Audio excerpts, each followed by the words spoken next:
Alright, ladies and gentlemen, welcome back to another Hero House Reviews. Today we're doing the last of the X-Men wave that I've got. This is Blink, and as you can see, she comes with Caliban's, I don't know which leg. Gonna take a stab and say left, and also a teleportation effect and her shards. Blink, again, she was in Exiles, and I believe her character was featured in Days of Future Past briefly, but then most characters were featured in the Days of Future Past film briefly. But she's a cool character. Exiles was a fantastic comic, and I like her power set and the accessories she came with, so I decided to pick her up. I'll probably pick up Jubilee as well if I can find her, but as always, the UK has had an interesting situation arise in that for some reason Jubilee was not imported with the rest of the wave, so a lot of retailers just don't have her, despite having the rest of the wave, which I imagine if you're a completionist and you're looking forward to building Caliban is a bit of a downer, considering Jubilee is the one who comes with his torso, you know, the part that kind of connects the rest together and makes it a viable figure. So, again, big bummer for the completionists there. Hope you can all get your hands on Jubilee. But anyway, I digress. We're focusing on Blink, and I should open her up, and we'll go on from there. Let's do this.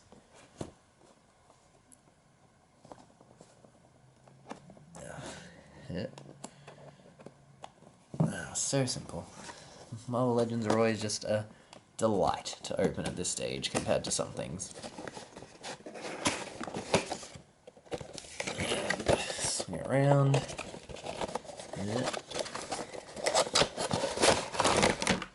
Easy, easy.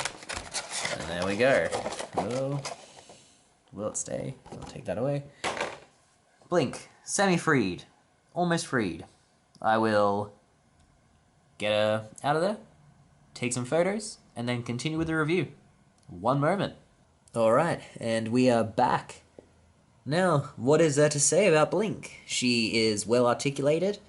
I think I've said in earlier reviews that sometimes Marvel Legends females suffer from poor articulation. I still don't understand why the female form seems to present so much difficulty for makers. I mean, if you're struggling to sort of keep to comic book proportions of women in designing the figure, perhaps you should abandon them, because looking at her, she's well sculpted. No denying that. The hair, the face, everything looks fantastic.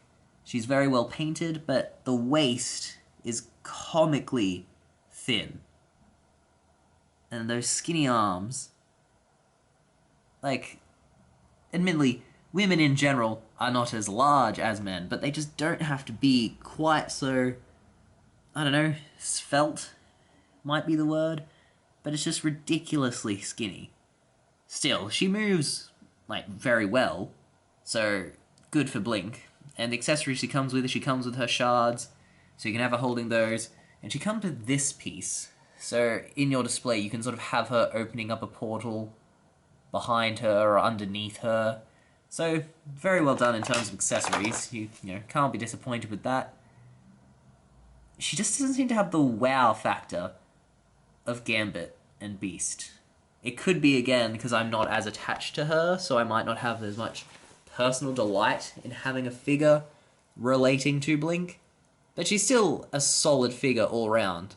And I'd definitely give her a 4 or a 4.5 out of 5. Perhaps that will change when we see the pictures.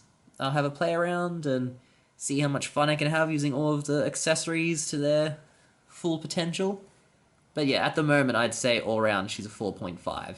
Just seems to lack that wow factor.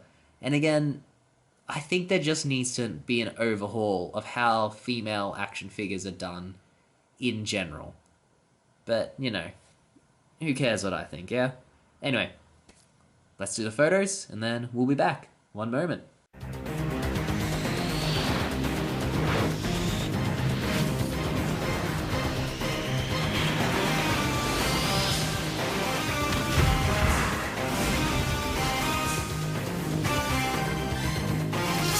And there we have it, folks. Marvel Legends Blink.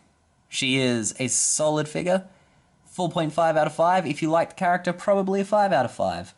I feel my lack of that last amazement factor does stem from a lack of knowing the character, so make what you will of that. As it stands, however, these three are part of a very strong wave of Marvel Legends figures. I'm definitely going to pick up Jubilee when she's available in the UK. Maybe might even pick up Forge. Probably won't pick up Skullbuster or Skull Thrasher or whatever his name is, because I am just not that invested in Caliban. I apologize for any Caliban enthusiasts out there, but I still don't understand why he was a Build-A-Figure. It seems like a Build-A-Figure nobody was really asking for, but then again, that's what, Marvel Legends does. It gives us characters you wouldn't think people are clamoring for, but it still adds that flair of uniqueness and allows you to have a very diverse Marvel universe on your shelf, so I guess it should be applauded. Yeah, alright. I'll take it all back. Good on them for making Caliban, because I'm sure he'll even go with your Apocalypse Build-A-Figure that came out quite recently, because he was a Horseman of Apocalypse. And they're bringing out Mr. Sinister soon, so we're getting the whole X-Men universe, and Caliban in his big, brutish form was a necessity. So I'll take back everything I said about the Build-A-Figure there.